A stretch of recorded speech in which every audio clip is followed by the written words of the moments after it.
A continuación, el señor decano de la Facultad de Ciencias Sociales, Magíster Gustavo Nahón, será el encargado de brindar las palabras de apertura de la jornada.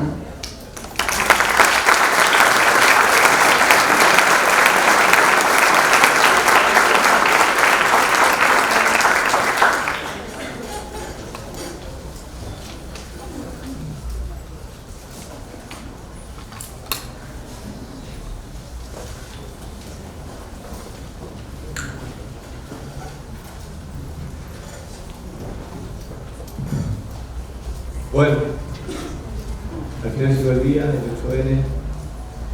Sinceramente es una jornada de mucha alegría por esta convocatoria, porque nuevamente podemos concretar el sueño de hacer una jornada de comunicación estratégica en nuestra casa. Ahora sí, formalmente, para aquellos que nos visitan por primera vez, para quienes concurren todos los días, en nombre de la Facultad de Ciencias Sociales, les quiero dar la bienvenida a estudiantes, docentes, investigadoras, investigadores, profesionales que hoy nos visitan con motivo de esta segunda jornada de comunicación estratégica. Quiero agradecer a las autoridades de la universidad, a las autoridades de la facultad que hoy nos acompañan y que de alguna manera resaltan el esfuerzo y el compromiso para realizar esta actividad. También quiero destacar la tarea de todos aquellos que hicieron posible esta jornada de comunicación estratégica, a la Secretaría de Coordinación Institucional a cargo de Santiago Aragón y a todo su equipo de trabajo, a la Secretaría de Investigaciones de la Facultad de Ciencias Sociales a cargo de María Luz Canela Suji y a todo su equipo de trabajo, a la coordinación del área de medios a cargo de Pablo Romano y a sus equipos de trabajo, a los docentes que integran la Cátedra de Introducción a la Comunicación, que están vinculados directamente con la organización de esta jornada, a los docentes de esta casa que hoy nos acompañan y que demuestran todos los días su compromiso con la actividad académica, con la investigación, con la extensión, a nuestros no docentes, a nuestros estudiantes, a nuestros graduados y graduadas. También quiero realizar un agradecimiento muy especial a las expositoras y a los expositores que le van a otorgar contenido y también prestigio a toda esta actividad. Consultores, académicos, docentes, investigadores, profesionales de una vasta trayectoria y experiencia que va a inaugurar nada más ni nada menos que Mario Riorda. Mario, además de ser un maestro para muchos de nosotros, es director de la Maestría en Comunicación Política de la Universidad Austral, presidente del ALICE, autor de libros que son fuente de consulta permanente tanto para la academia como para el campo profesional. Hace muy poco presentó su miniserie documental En el nombre del pueblo.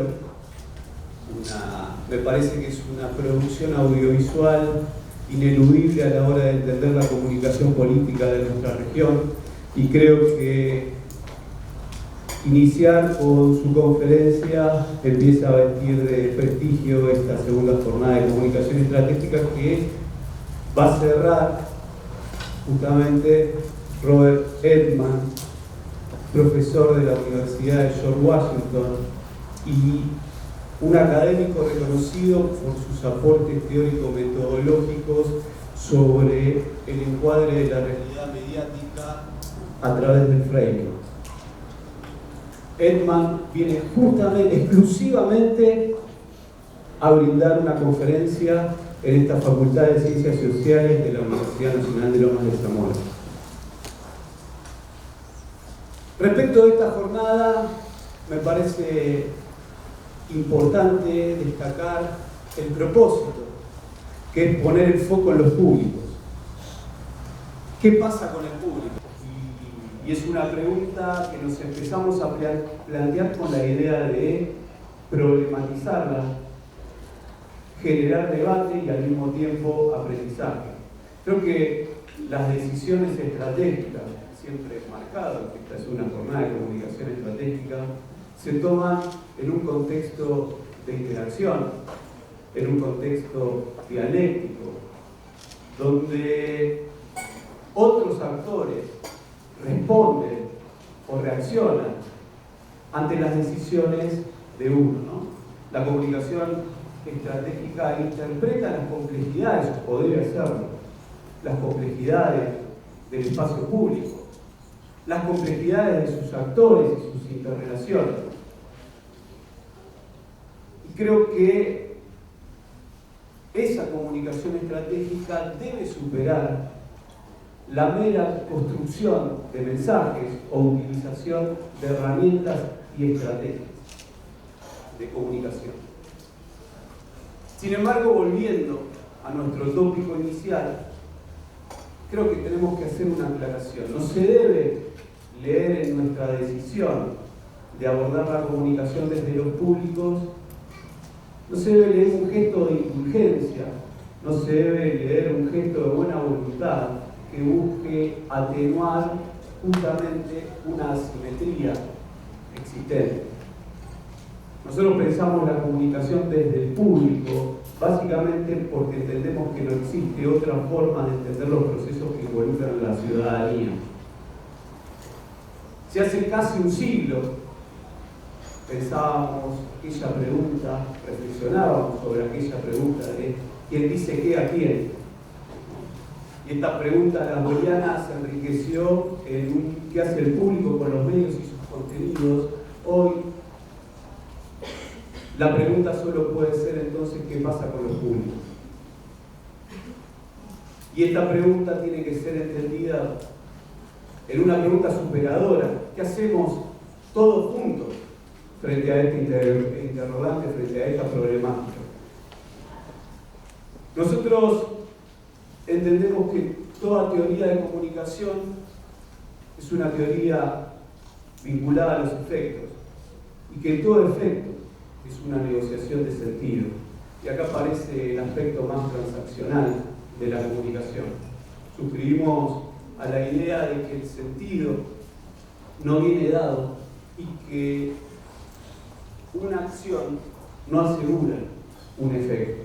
Y estas limitaciones justamente son las que nos abren a nosotros, como docentes, investigadores, profesionales, como estudiantes, un campo de análisis que permite explorar la complejidad de los contenidos que se relacionan con la cultura y con los sistemas.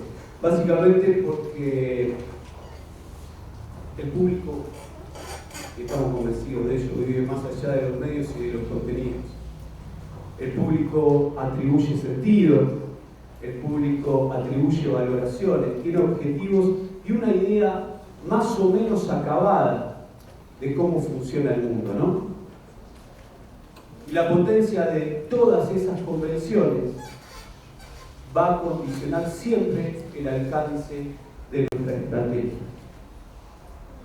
Entonces, no sabemos participantes de una conversación que se vuelve pública. El proceso es una dinámica continua y en ese sentido tratamos permanentemente de controlar los efectos de nuestra intervención pública con el objetivo de controlar, de domesticar, de domar la incertidumbre. Y esta incertidumbre no es producto de lo que nosotros sabemos y el público ignora. Esta incertidumbre es producto de lo imprevisible, de la relación entablada, pero también es producto de la multiplicidad de las informaciones que se ponen en juego. Finalmente, y acá está el aspecto más propositivo de esta jornada, creo que tenemos que lograr que a nosotros nos haga ruido esa frase de lo que los medios hacen con la gente. Se naturalizó que los medios hacen con la gente cosas que la gente ignora o no percibe o no controla. Y muchas veces este tipo de análisis que proviene de buenas intenciones intelectuales que al mismo tiempo se autoexcluyen del colectivo gente, digo, pensado desde ese lugar, creo que es muy probable que esto sea un reflejo de la tensión que existe o que nos queda, un subproducto de la tensión entre las corporaciones mediáticas y las instituciones políticas. Entonces, estoy convencido que tenemos que naturalizar esa expresión. Nos tiene que hacer ruido, nos tiene que molestar,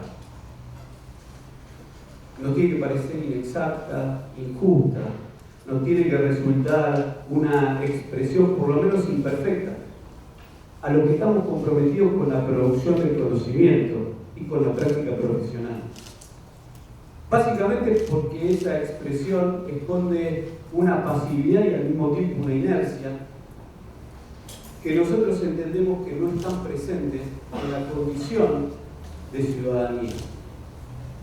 Por eso hacemos este esfuerzo de problematizarlo en esta jornada, porque para deconstruir esa expresión es necesario, y así lo entendemos, revitalizar la idea del público.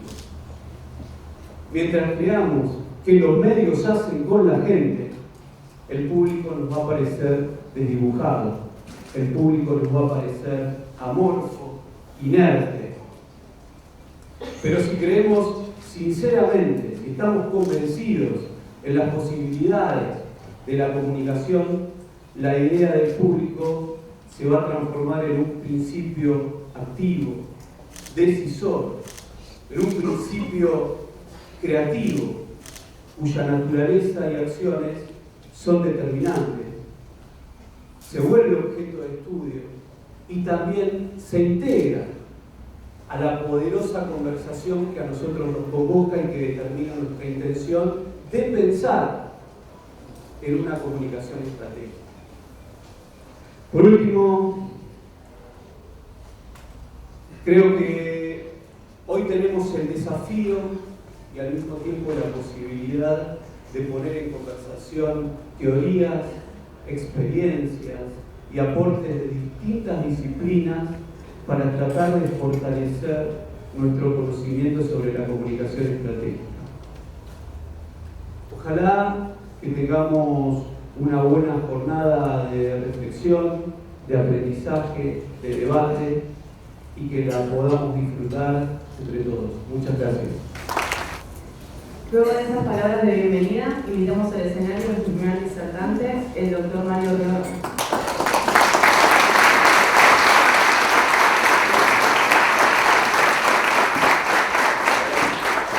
Presidente de ALICE, Asociación Latinoamericana de Investigadores en Campañas Electorales, y director de la maestría en Comunicación Política en la Universidad Austral. Es activista de la comunicación política y autor de numerosos libros, entre los que se cuentan Comunicación Gubernamental en Acción, Narrativas Presidenciales y Mitos de Gobierno, Comunicación Gubernamental 360, Hey, las ideologías existen, Comunicación Política y Campañas Electorales en América Latina, La gestión del disenso, la comunicación gubernamental en problemas, Manual de Comunicación Política y Estrategias de Campaña, Candidatos y Electores en una nueva era, La conquista del poder, Campañas y elecciones presidenciales en América Latina, La construcción del consenso, Gestión de la comunicación gubernamental, entre otros. Le damos la bienvenida brindándole un fuerte aplauso.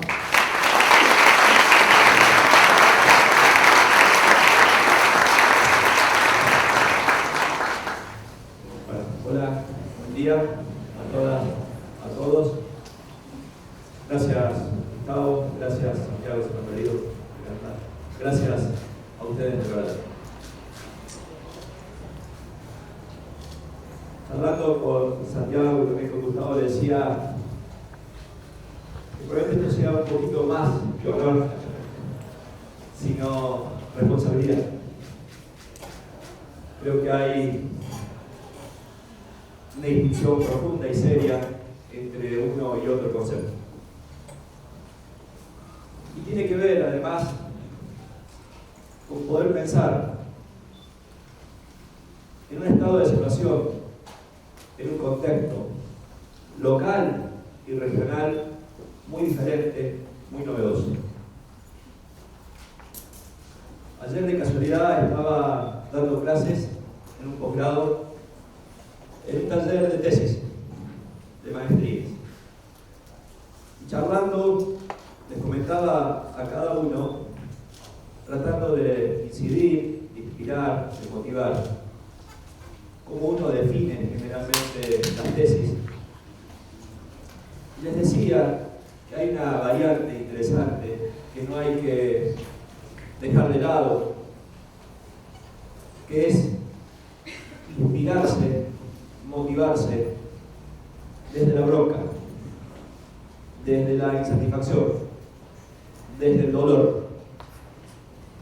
Y muchas veces esto puede generar sesgos, subjetividades descontroladas, y creo que es peligroso cuando esto pasa en la academia, pero muchas veces esta subjetividad, cuando motiva preferentemente, hay veces adquiere algo que incluso supera la responsabilidad y que tiene que ver con el compromiso.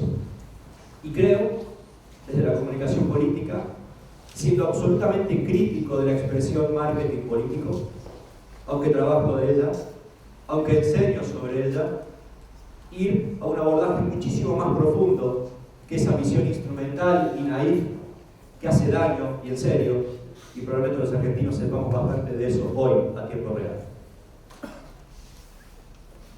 Por lo tanto, cuando Gustavo comentaba recién una serie que acaba de estrenarse en Argentina, En nombre del pueblo, me inspiró a hacer esa serie, viajar mucho por América Latina, pero especialmente por un país que es México. Lo definía hace 6 años como olla a presión. Muy vulgarmente, creo que no había mejor expresión para contar lo que se vive en ese país. Pero hace 1 año y medio que me quedó retumbando un dicho, una expresión. Vi un guía de turismo en una favela pacificada, en las poquísimas favelas pacificadas de Brasil, y también tuve la oportunidad de visitar las no pacificadas, donde me dijo que la sensación que se estaba viviendo en las clases altas y ahí, en las favelas, lo más bajo de lo bajo, se representaba en 3 palabras: ira, rabia y bronca. Y lo cuento y es traumante, porque es lo que se vive literalmente en la totalidad de los países de la región. Hay ira, hay rabia y hay bronca. Y en eso, desde la comunicación política, hay responsabilidades manifiestas, explícitas, que también nosotros de la academia debemos empezar a considerar. Y lamentablemente no se hace. Por lo tanto, cuando decidía el título, automáticamente Santiago le dije, voy a hablar de comunicación de crisis, porque tengo decidido, por lo menos por 1 década, estudiar en América Latina la comunicación de crisis política.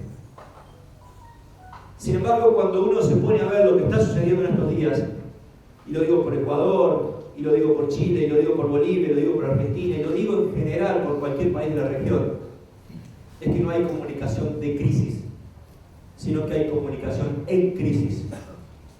Y esto es mucho más preocupante. ¿Por qué? Porque no doy por supuesto de ninguna manera que lo que se esté haciendo en esas crisis sea comunicación de crisis. Simplemente hay comunicación en un contexto diferente. Pero la comunicación perdura sin cambios profundos. Perdura sin miradas o adscripciones paradigmáticas diferentes a lo que se venía haciendo. Perdura con prácticas que tranquilamente podríamos ubicar, por lo menos de mi postura crítica, en lo que se llama marketing político. Y no hay un abordaje de comunicación de crisis explícito. Y este contexto no es un contexto que habilite a licencias como los actores políticos se están tomando. Es un contexto crítico de verdad, es una olla a presión de verdad, que en algunos lugares esta olla a presión lamentablemente, cruelmente, crudamente empieza a desbordar. Y es un contexto que se viene gestando con una democracia que es la visión más participativa y democrática de la propia democracia en su historia, pero que curiosamente, por tal nivel de democraticidad, no llega a procesar semejante cantidad o conjunto de demandas. Y esta democracia, abierta, en serio, de verdad, a que alguien pueda decir y hacer muchas veces lo que quiera, no procesa semejante cantidad de demandas. Es una democracia que puede poner en jaque seguramente por la tendencia en Twitter a un ministro o ministra. Es una democracia que legitima gobiernos que al ratito quedan deslegitimados, pero es una democracia que funciona en la formalidad, pero no necesariamente legitima a un mediano o largo plazo. Ulrich Beck había utilizado una expresión que era lo subpolítico. Generalmente cuando Beck planteaba lo subpolítico era la inserción en la vida estatal de actores ad hoc, de actores de facto, narcotráfico, terrorismo, multilaterales y lo que fuese, que incidían en la vida interna de los países. Hoy lo subpolítico no es tan solo una característica informal descendente, sino básicamente ascendente, que implica básicamente que lo subpolítico convive con el Estado. Hablando de México, hace muy poquitos días ha pasado algo impactante, un quiebre para entender una nueva dimensión de lo subpolítico, y es que el Estado se retiró y entregó a alguien que capturó para negociar paz y estabilidad. El hijo del Chapo Guzmán, capturado y entregado para garantizar paz. ¿Qué es eso? La convivencia de lo subpolítico. Pero no hace falta irse a México. No hace falta pensar en lugares, entre comillas, grises como la Triple Frontera. Hace falta viajar aquí en el conurbano. Hace falta viajar por Argentina en cualquier punto, no solamente en el conurbano, para entender que lo subpolítico de una u otra forma está presente.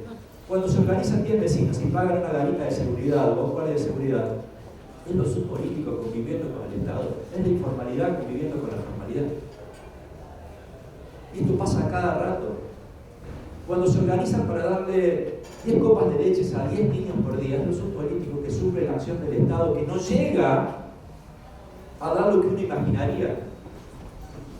Y que depende de la voluntad de alguien suplir desde lo subpolítico esa acción política formal que el Estado debería garantizar o podría garantizar si es que debiera ser ruido. Y por lo tanto hay un movimentismo amorfo.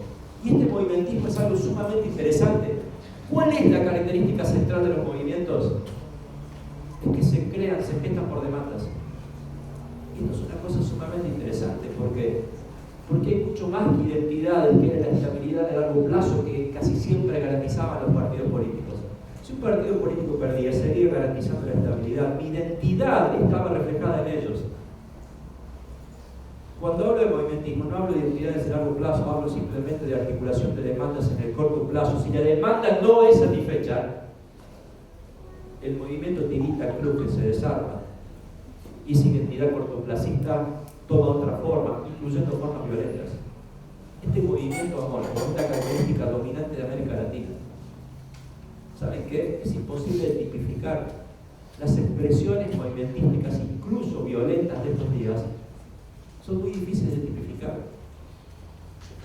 Esto significa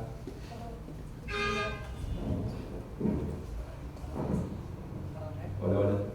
¿Ahí se escucha? ¿Me lo separo? Ah, ok. Bien, gracias. Menos mal que no bailo, no creo. Y este movimentismo es la dinámica menos entendible, es la dinámica más novedosa y es la contracara de un proceso de estabilidad, ¿sí? Porque vuelvo a insistir, en una región con carencias, las expresiones movimentísticas son el modo en que esa carencia se expresa. el concepto de demandas concretas es un concepto demasiado potente para no considerarlo como central a la hora de tomar decisiones, aún de gobiernos que ganan. Sumamente interesante entender que estábamos en un récord, literalmente en un récord, donde 4 gobernantes perdieron la popularidad en 3 meses en América Latina, luego de haber ganado con niveles de aceptación superiores al 60% y en algunos casos cercanos al 70%. Estas caídas abruptas lo que van generando es esta idea de los consensos precarios. Y si además hay una dinámica de demandas que se articulan de manera novedosa, estos consensos precarios de verdad son un tema de mucho cuidado, son un tema delicadísimo y son de alguna manera una situación de inestabilidad potencial recurrente. Y por si fuera poco, hay un clima de esperanzas aspiracional novedoso. Hace aproximadamente una década en Europa apareció un concepto, se denominó el euroescepticismo. ¿Saben en qué consistía? El 65% de los europeos creían que sus hijos van a estar peor que ellos. Este escepticismo hoy adquirió formato latinoamericano. ¿Por qué? Porque el aspiracional latinoamericano, incluyendo el argentino, era una aspiracional clase media, que era: mi hijo será mejor que yo. ¿Saben qué ha pasado? Eso no va a suceder. Por lo menos para enormes mayorías. Y este escepticismo que veíamos de afuera como una característica de un continente diferente al nuestro, hoy también es una realidad. Entonces, ese contexto es el que define la comunicación. Pero por si fuera poco, hay como 2 miradas. Siempre me llamó la atención, y lo he citado recurrentemente, al padre de la sociología sistémica, David Easton, cuando planteaba que la característica de un sistema político exitoso era que se asignen valores, y luego la manutención de esos valores sostenidos a lo largo del tiempo.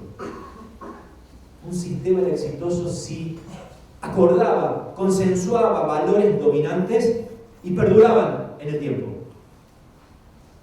Sin embargo, desde el realismo político, Norberto Bobbio en algún momento dijo: cuidado, la política tiene la picardía de creer que la preservación del sistema político es más bien la preservación del poder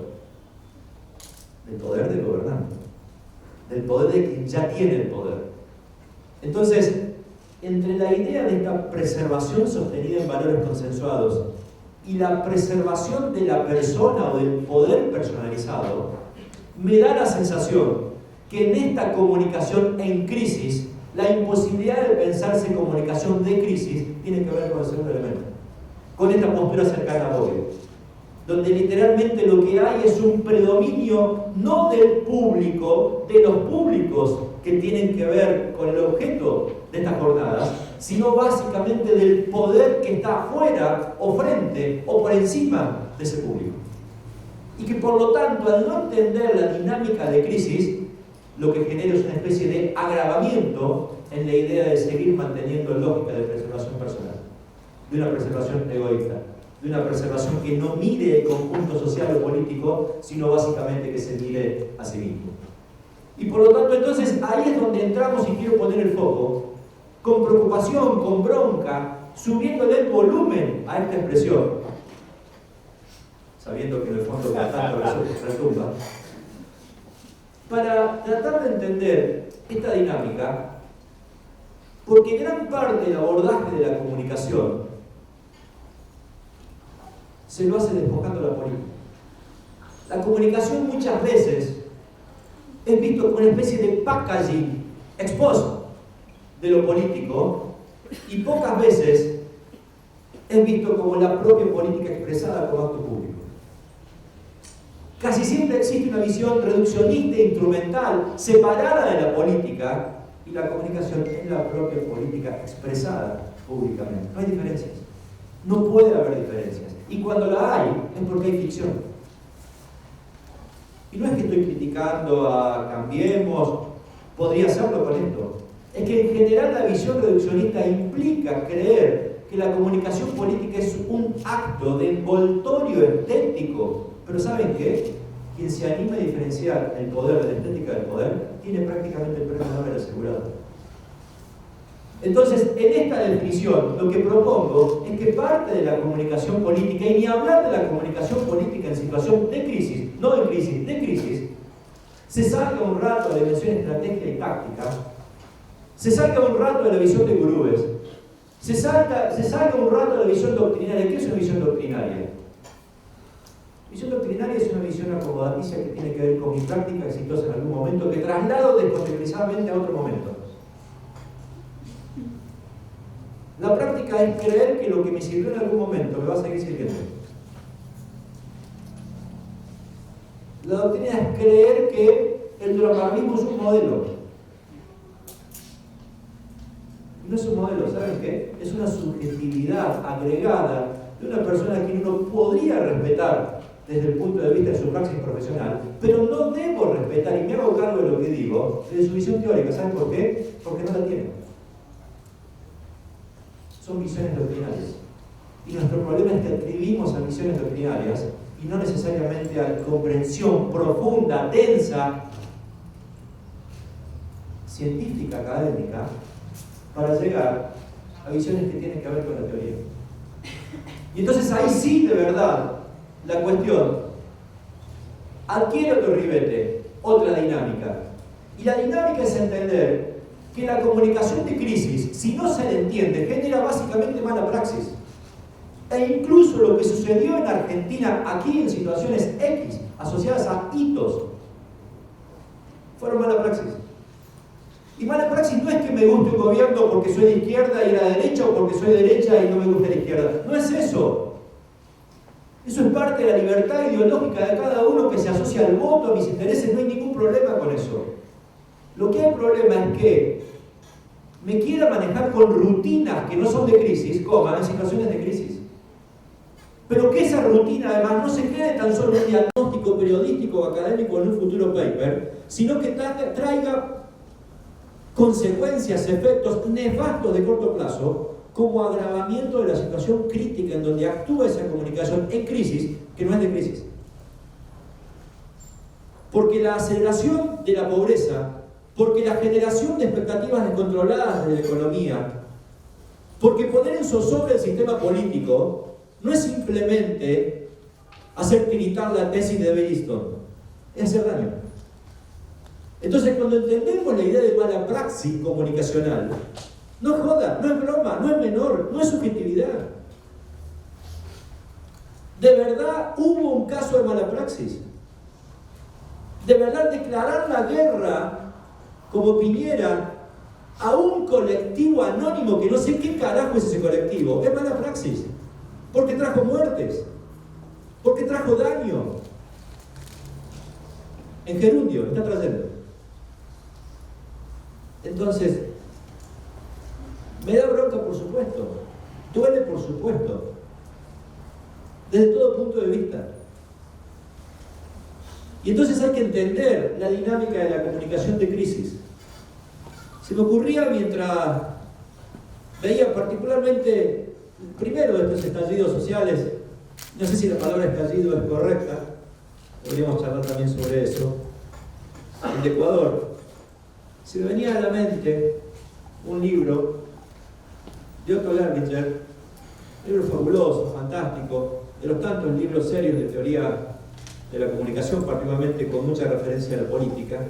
Y claramente, fíjense lo obvio de toda obviedad, en ese libro se establece una serie de categorías muy complejas de la comunicación de crisis, pero hay una particularmente que es la que él llama crisis de confrontación. Y técnicamente estamos en una crisis de confrontación. Se visualizan crisis de confrontación, cuyo motor central de cualquier crisis de confrontación, por eso alguien confronta con alguien, es el descontento social. El motor que origina una situación es el descontento social. Pero ¿saben qué?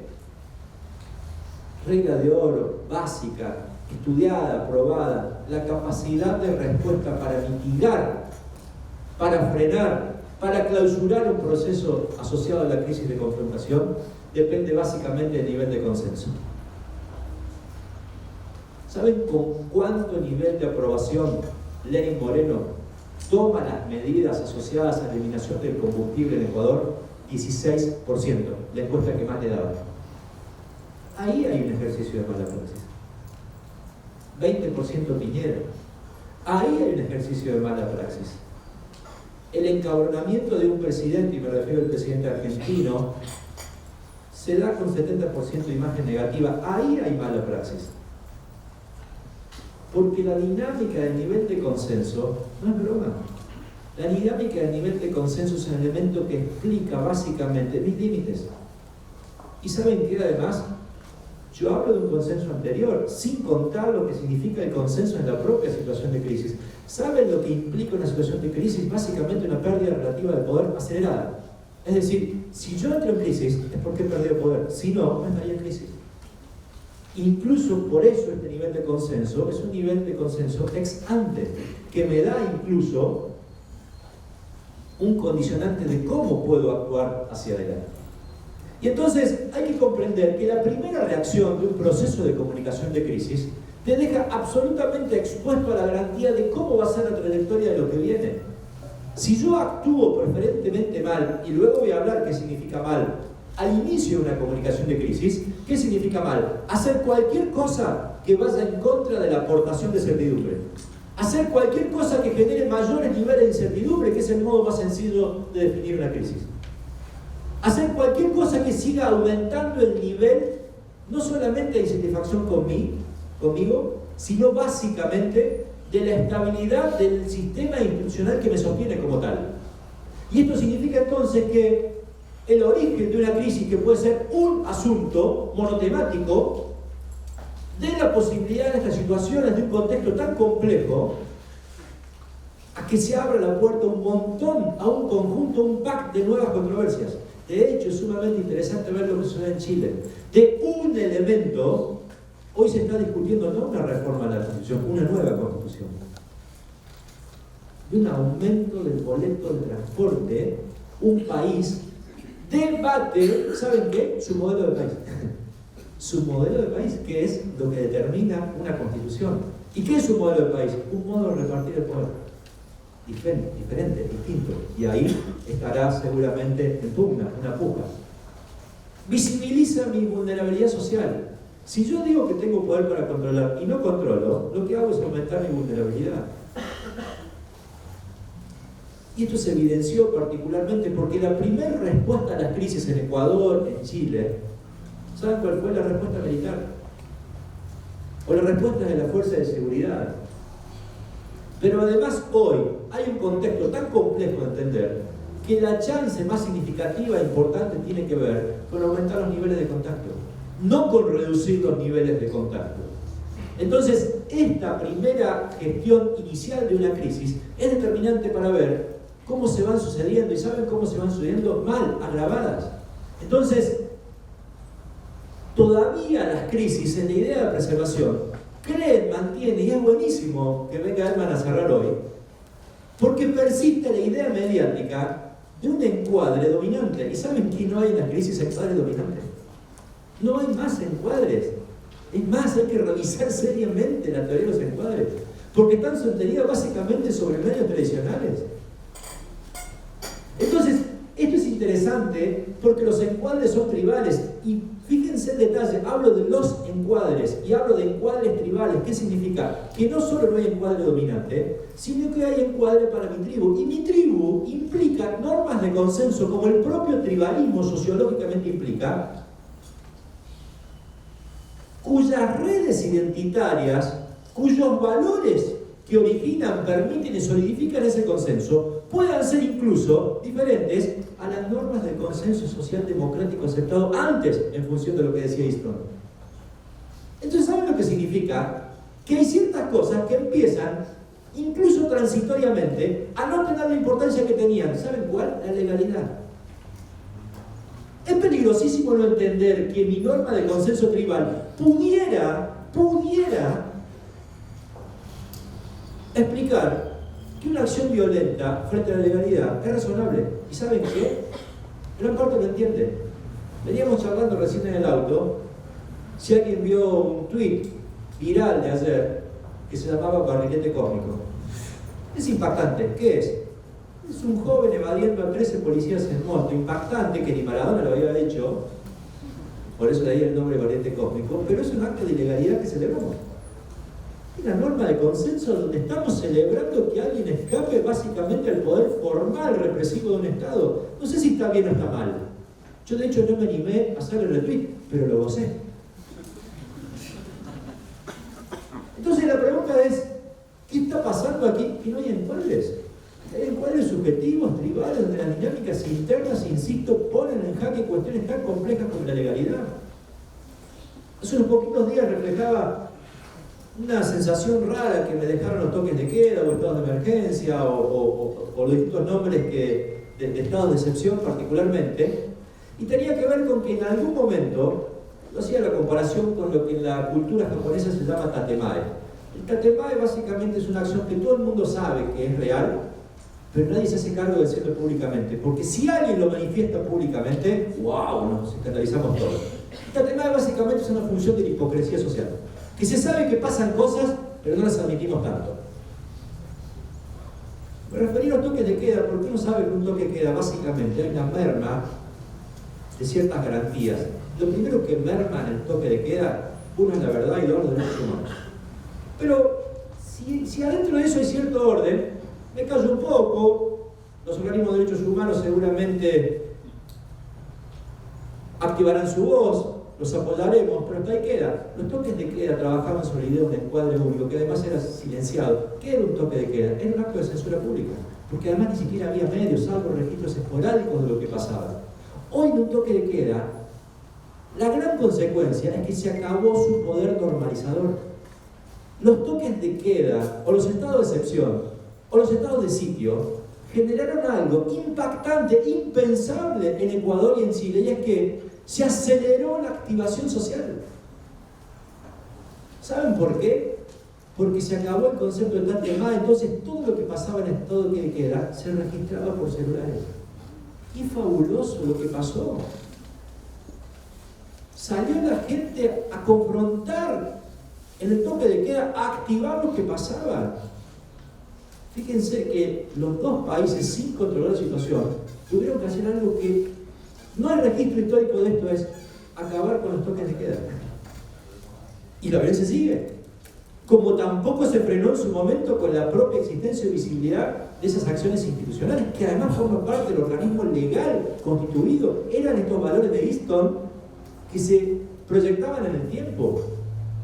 Entonces, no entender esto es seguir comunicando en crisis, ¿sí? Es seguir sin entender que en la preservación del sistema, aún en la visión egoísta de la preservación del poder, si es que lo confundo con el sistema de mi poder, ni siquiera haciendo lo que antes hacía, me va a ir bien. Entonces, cuando analizamos, en términos de teoría de las crisis, la evaluación del poder que confronta, fíjense qué interesante que de los muchos elementos, territorialidad, capacidad federal, reputación, recursos, hay tres elementos que, aunque no los tenga potencialmente, le corresponde a cualquier grupo, individuo o persona socialmente, con o sin organización. Esto es fantástico. Con o sin organización, que es la capacidad mediática. ¿Por qué? Porque un celular activa. El tamaño, ¿por qué?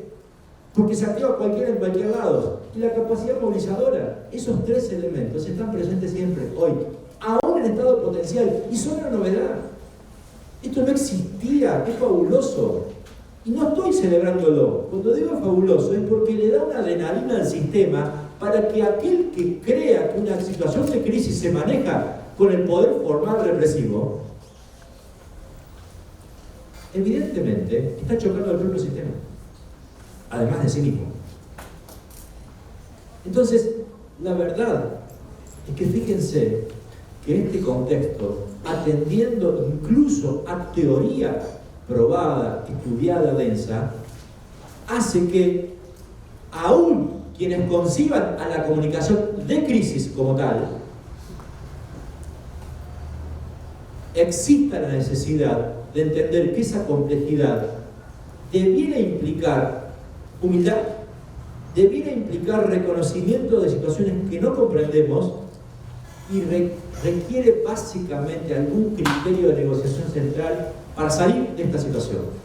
Por lo tanto, hay una serie de elementos que está bueno comprender, que son centrales para ver cómo una crisis hoy se da. Y el primero es la aceleración. Antes una crisis podría tener lo que llamamos característica crónica de la crisis, se va gestando. Hoy el concepto se va gestando, no existe.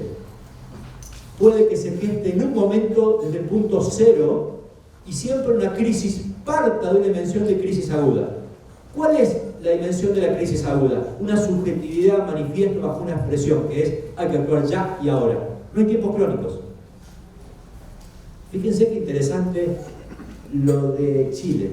Cuando se gesta la crisis, el presidente va a un acto, si no me equivoco, de su nieta, a una cena, y no pasaba nada, porque en su cabeza todavía existe o existía la idea de la crisis crónica.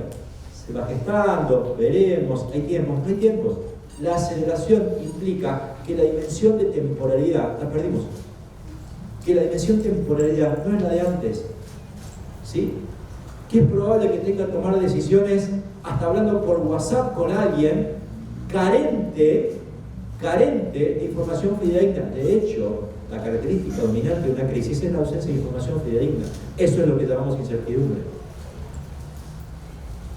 En segundo lugar, todavía, y como aquí también hay estudiantes de relaciones públicas, es muy interesante, la literatura, especialmente relaciones públicas, se da el lujo de decir que en situaciones de crisis la figura del vocero, y que sea más de machismo, la figura del vocero es dominante. ¿Y saben qué? En las crisis no existe más la figura del vocero. Puede existir la figura de la vocería. ¿Qué significa? Que hay una orquestación de voces, de acciones. Es imposible en esta complejidad entender la idea de la vocería única. Y esta orquestación no necesariamente siempre es del todo coordinada. Y fíjense qué interesante. ¿Saben quiénes fueron los voceros así? Machos cabríos, especialmente en las dos situaciones más críticas del último tiempo, actores militares o ministros de defensa en sus respectivos países. Fíjense cómo perduran inercias arcaicas para gestionar un proceso de comunicación de crisis que tiene dimensiones sociales y políticas o sistémicas en general absolutamente novedosas. Lo tercero, lo decía antes, pero lo repito, que es una crisis, básicamente es un reacomodo de poder, es una pérdida relativa de poder, donde alguien tiene chances de perder, si no todo el poder, casi todo. ¿Y saben quién es el que primero pierde el poder en una crisis política? El poder político. Entonces, la característica dominante de una crisis es el reconocimiento del propio actor político de que su idea de preservación es comprender que su poder no era el de antes. ¿Qué hace el poder? Tratar de demostrar exactamente lo contrario. Tratar de demostrar exactamente lo contrario. Acciones de fortaleza. Acciones de fortaleza asociada al poder, al despliegue del poder formal.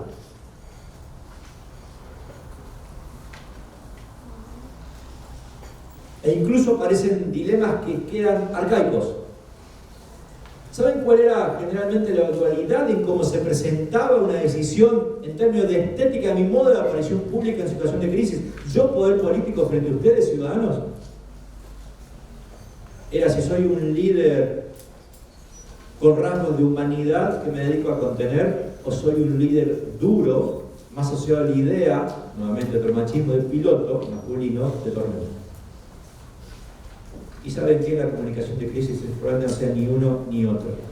Hay una dimensión que es central y más significativa que eso, que es la voluntad negociadora. ¿Qué significa la voluntad negociadora? La adscripción a título personal de que he perdido poder. Si ustedes charlan con los actores de la política, sabrán que es bastante cercano, lo más parecido a una quimera, hablar con alguien y que ese alguien como contraparte te reconozca que ha perdido poder, y a partir de esa pérdida de poder debe actuar.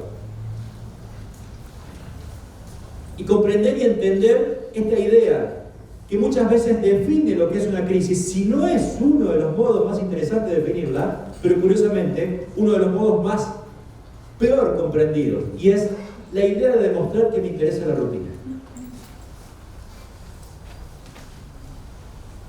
¿Sabes cómo generalmente entiende la política esto? Es, a mí no me conmueve el poder, y por lo tanto pasa lo que conté de Piñera, me voy a un acto familiar en plena crisis social porque no me conmueve, o me voy a descansar, el presidente Macri lo ha hecho varias veces en situaciones de crisis, o nota que oficialmente se publica, sale en varios medios, el presidente juega al padre esta tarde, en situaciones de crisis. ¿Qué son gestos? De manutención de la rutina, de que a mí la crisis no me ha tocado tanto. ¿Sabe lo que dice esta tesis? Exactamente lo contrario. Demostrar que me interesa la rutina es, en comunicación de crisis, abrir un paréntesis gigante en negrilla, que puede ser corchete más que paréntesis, hacer acciones, promover, gestar acciones excepcionales para recuperar la rutina perdida. Por lo tanto, la crisis no es la manutención de una rutina hasta que la gente vea que yo no estoy conmovido. Es demostrar que hubo un hecho inédito, disruptivo, promover acciones excepcionales reconociendo ese hecho disruptivo y después recién, si me va bien, recuperar la rutina. Fíjense, son visiones exactamente distintas, exactamente diferentes, exactamente opuestas, en donde casi todos hay una dimensión subjetiva del poder, de quien tiene el poder y lo ha perdido. Y además, en esta pérdida, lo que no puede pasar en las crisis son exageraciones estéticas o puestas en escena. La primera salida del presidente Lenín Moreno era con 7 militares de todas las fuerzas, preferentemente de colores verdes, azules, ¿no? Lo cual evidentemente habla de la colorimetría de las fuerzas represivas, como un acto de fuerza, valga la redundancia. ¿Y saben lo que sucede? Es que el exceso de dramatización genera como respuesta otro exceso igual o más potente de dramatización. Las crisis no son un acto dramático teatral. Las crisis básicamente son un acto de pérdida de poder con absoluta y total susceptibilidad social que implica dejar afuera cualquier acción teatral, cualquier acción dramática, cualquier acción subjetiva que explique las crisis desde mi propia postura personal y no desde la asunción del drama social que se está gestando o se ha gestado. Y por lo tanto, hay que evitar ciertas cosas. ¿Cuáles? Las celebraciones parciales. Hace exactamente ya 8 días, Piñera dijo, ya está, normalizamos a Chile. Hace exactamente 1 hora, antes de salir, estaba viendo el canal televisivo que Chile no está normalizado. ¿Qué significa? ¿Qué es una celebración parcial? Es el intento de clausuras parciales de posiciones de fuerza de la vieja usanza. ¿De cuándo? De cuando yo tenía poder, no de cuando yo lo había perdido. Son deseos, son hechos aspiracionales en términos de recobrar un poder que, insisto, lo he perdido. Y por lo tanto, les decía hace un rato, pero lo vuelvo a asumir, el primer acto central aquí, sobre todo atendiendo a esta idea de los tribalismos, de los encuadres tribalistas, es que además de la legalidad que nunca podemos dejar afuera, hay un elemento anterior o un elemento paralelo o un elemento simultáneo a ese acto de legalidad, que es la legalidad negociadora. Es el elemento que en parte descomprime, que casi siempre falta. ¿Por qué? Porque uno puja, tratando de mostrar un poder que básicamente, si está en crisis, es el que ha perdido. Y una característica central existe, especialmente en las relaciones públicas, pero también en la comunicación, un concepto norteamericano que tiene difícil traducción, que es el concepto de stakeholder. Stakeholder es el involucrado directo en una crisis. Cuando hablamos de crisis ciudadanas, el concepto de stakeholder se nos va literalmente al carajo. ¿Por qué? Porque toda la ciudadanía, incluso la que no es ciudadanía de ese país, de afuera, se convierte en stakeholder con capacidad de crítica, de intervención o con intereses en cada crisis. Y esto no es broma para entender la dificultad de la crisis que ya no se puede modelar fácilmente en la literatura de comunicación de crisis. Daría la sensación, y con esto voy cerrando, que en un proceso de comunicación de crisis se deviene muchísimo cambio político y mucho aprendizaje. La realidad indica en perspectiva comparada en los cambios de perspectiva institucional que no necesariamente es la normalidad. ¿Y saben por qué no es la normalidad? Porque generalmente cuando hay mucha aceleración como respuesta post-crisis, hay una presión social para la toma de decisiones en un único sentido que no siempre es buena. Existe un concepto oriental, se denomina kuki. Fue lo que explicó la toma de decisiones del poder imperial para entrar en la Segunda Guerra Mundial. ¿Qué es el kuki? Es una presión social unilateral descendente que implica que nadie puede sacar los pies del plato. Es un concepto generalizado que, aunque no lo piense tal, podría manifestarlo públicamente a favor, porque sería un paria político si voy en contra. Generalmente las salidas de las crisis generan semejante desgaste de poder de una parte que empodera a toda la otra parte, habilita la aceleración en términos de respuesta, y eso suele ser un drama social. Recuerden cuando se sancionó la ley Bloomberg, un acto de kuki. Nadie podía sacar los pies del plato en un sentido, independientemente que estuviese o no de acuerdo, a lo sumo me callaba. Entonces, cuidado con los cambios prematuros unilaterales, incluyendo también, ¿por qué no?, a lo que pueda suceder en Argentina, también con el cambio de gobierno. Síntesis de lo que dije: el mejor modo de entender la profesionalización de la crisis básicamente es dejar de pensar que hay procesos de comunicación en crisis como si diera lo mismo comunicar en la campaña electoral, comunicarse en el gobierno o comunicar en una situación de crisis. Es curioso, es notable, es obvio, es simple, pero el modo de poder comunicar y entender la complejidad de lo político en una crisis básicamente es el mejor aporte que podemos hacerle a la comunicación de crisis. Muchísimas gracias.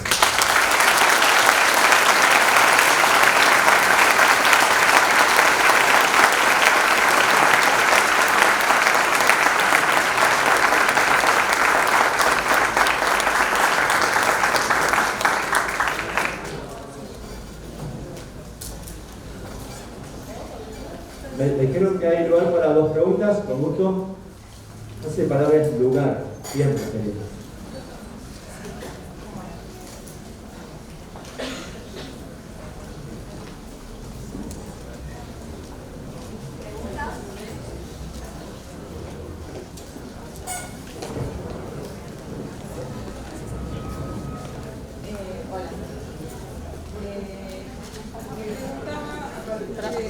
Está apagado.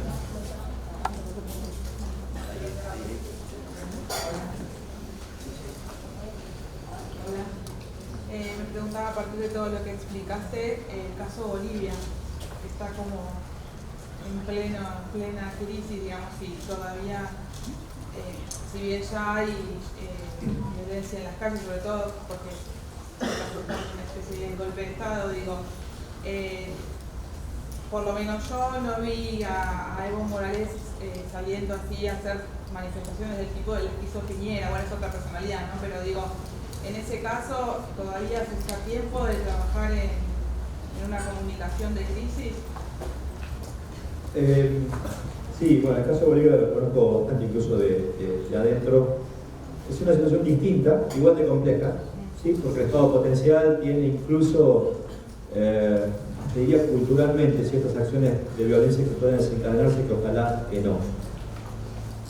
Si me preguntás sobre si está bien o mal manejado, la realidad es que bien no. No puedo afirmar que esté del todo mal manejado porque todavía la crisis está ahí. La diferencia que tiene el caso de Bolivia es que apareció un actor que no apareció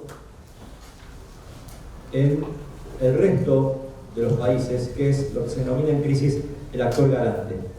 En crisis se pudo conseguir un actor garante que en parte lo desconoce hoy la oposición, pero no es menor, que es la OEA. La OEA con apoyo además de un grupo de países que tampoco son menores: Estados Unidos, México, Brasil, Argentina y Colombia, ¿sí? Que es, de alguna manera, el organismo que con 30 veedores internacionales está revisando el conteo manual para poder llegar, de alguna manera, a afirmar que no hubo problemas ni vicios electorales.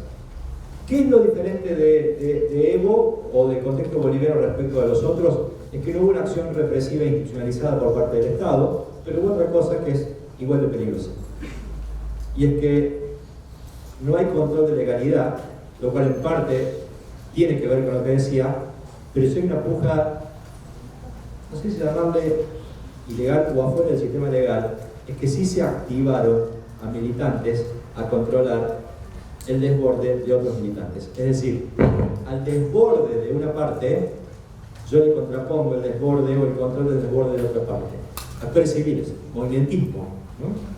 Ahí hay un riesgo latente, potente, gigante, ¿no? Contaba justo con los amigos recién cuando venía, que por ejemplo es muy típico en la tradición minera que gran parte de las protestas se hacen con dinamita por caso, ¿no? Esto parece una cosa de loco, pero créanme que es algo muy normal. Dentro, por supuesto, muy chiquito, lo que fuere, digo, pero más allá de esto, hay un Estado que no es del todo comparativo a lo que sucede como respuesta hecha desde los otros gobiernos, pero tampoco es un lecho de rosas ni algo controlado, ¿sí? Hay un problema de legitimidad manifiesto que, aunque la OEA ratifique que está todo bien, no se va a solucionar, porque hay un problema, entre comillas, de legitimidad de origen del propio presidente yendo a su tercera reelección. Hay un problema de una violencia cultural que ha tenido episodios mucho más fuertes, los que se registraron en Ecuador y en Chile, ¿no? También no es un buen antecedente para entender a ese contexto, e incluso es interesante, hay ciertos, o hubo ciertos, ciertos actos dramáticos, lo que llamamos actos dramáticos. Hace unos días el propio presidente manifestó que, bueno, cortemos con esto, que también, ¿se escucha? Cortemos con esto, que también queremos seguir viendo fútbol. Y se indignaron, ¿sí? El presidente del sector opositor. Digo, tampoco es algo que uno diga, bueno, aquello está mal, esto está bárbaro, ese modelo, no, lejos de eso. Digo, hay características en términos de la respuesta pública, formal, legal, de característica excepcional, que se ha evitado y está bueno. Hay una respuesta no institucionalizada que es potencialmente igual de peligrosa, si no más, ¿sí? Y tampoco hubo actos tan prolijos, ni de una parte ni de la otra, ¿sí? Entonces, ojalá seamos optimistas, que no pase nada. Ojalá sea un proceso que quizás el tiempo pueda remediar. En el corto plazo no. Creo que en el corto plazo está todavía potencialmente ubicable esta crisis en lo que llamamos crisis crónica. Se está gestando. Uno podría llegar a clausurar un proceso de crisis crónica, pero las crisis tienen dos procesos de clausura. Uno, el proceso de clausura operativa, en este caso sería el conteo, y el proceso de clausura política. No creo que se cierren. Ninguno de los dos procesos clausurados habilita a pensar que la crisis se cierra. Y aunque circunstancialmente se desinfle, siempre queda la potencialidad de que se abra en futuro.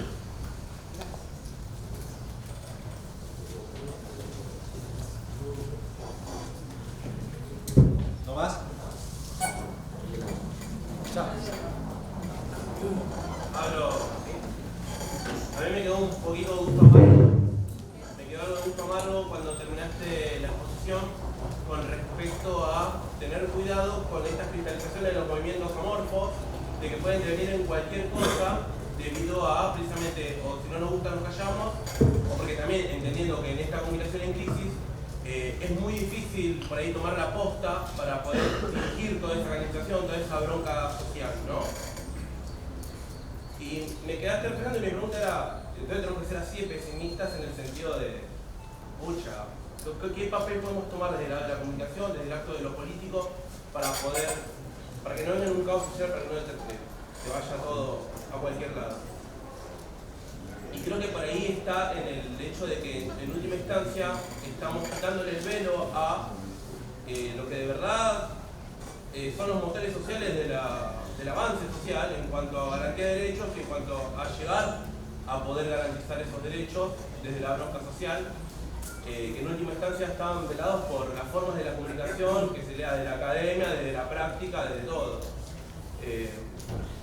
Aún así igual no deja de hacerme ruido, por el hecho de que sigue siendo esa incertidumbre demasiada en cuanto a desde lo político nos quedamos en lo nada y no hay una forma de que no pasen cosas terribles, que como vos decís, de que los stakeholders, entendiéndolo desde que todos los involucrados son países, otros países, otras uniones, actores supranacionales que pueden terminar afectando, por ejemplo, en el caso de Chile,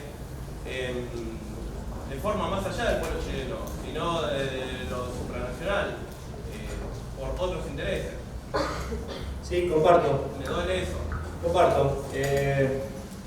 Bien sabés que comunicación no es lo que uno dice, sino lo que uno entiende, y esta sensación agridulce que a vos te queda, creo que es una sensación que a todos, especialmente quienes trabajamos en crisis, yo diría, nos supera, ¿sí? De todo punto de vista. Ahora bien, independientemente de esto, yo técnicamente no hice juicios de valoración respecto a los movimientos, ¿no? Describí cierta potencialidad del movimentismo sin hablar si eso es bueno y es malo, y nunca puse en tela de juicio la legitimidad, por así decirla, que tiene esta acción movimentística, ¿sí? Siempre dije, me voy a ubicar desde la perspectiva institucionalista del poder, hablándole a la sociedad en general y a los movimientos en particular, ¿sí? Ahora, es interesante que estas expresiones movimentísticas no las defino como puedo definir un movimiento en particular, porque puede ser que se activen, digo, en Chile se activaron estudiantes no organizados, se activaron estudiantes, y no puedo decir que sea un movimiento técnicamente organizado, con lógicas cerradas, con estructura organizativa previa, movimiento calculado. Digo, cuando se activó la gente, generalmente a las noches en la veda, había una estructura movimentística clásica que puede ser estudiada sociológicamente como grupos. Había una expresión absolutamente amorfa, novedosa, ¿no? Entonces, mi énfasis no tiene que ver con la prudencia de los grupos, que no lo descarto, por supuesto. Mi énfasis tiene que ver con la prudencia de la política en relación a esos grupos, ¿no? Por eso digo, en ese sentido, quédate tranquilo que ni hice, ni intenté hacer, no estaría nada malo hacerlo tampoco, un juicio sobre la legitimidad de la acción organizada o no, espontánea o no, de los grupos, sino básicamente de la política cuando uno entiende esa dinámica, ¿sí? Mi preocupación, mi foco es institucionalista de cómo la política entiende a esos, en plural, públicos, o a ese público, entendiéndolo quizás como ciudadanía en general. Ahí de verdad es donde la comunicación de crisis debe trabajar, porque, insisto, está en el 100% de las situaciones sobre variables no controladas, donde ya no importa tener medios amigos, ¿sí? El efecto de un medio amigo que antes garantizaba encuadres, casi como actos de censura de hecho, no tiene ningún peso hoy. De hecho, en gran parte, Ecuador es mucho más rico. Las redes estigmatizaron a los medios. Uno de los grandes perdedores, mientras se va normalizando, mientras se va clausurando esa crisis, es la pérdida de reputación de gran parte del sistema de medios. También ha pasado en parte de la Argentina y pasa en general. Y esto también es una novedad interesante, ¿no? Por eso digo, estas crisis son tan potentes que altera la capacidad organizativa, altera la relación de la política consigo mismo en primer término, porque asumir una situación de anormalidad donde he perdido poder no es algo sencillo, ¿sí?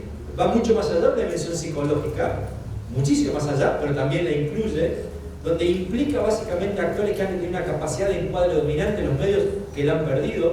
Entonces, digo, la verdad es que estamos frente a fenómenos novedosos que como mínimo, respeto, prudencia y humildad, además de diálogo, debieran ser 4 ejes centrales en este nuevo tiempo. Muchas gracias. Bueno.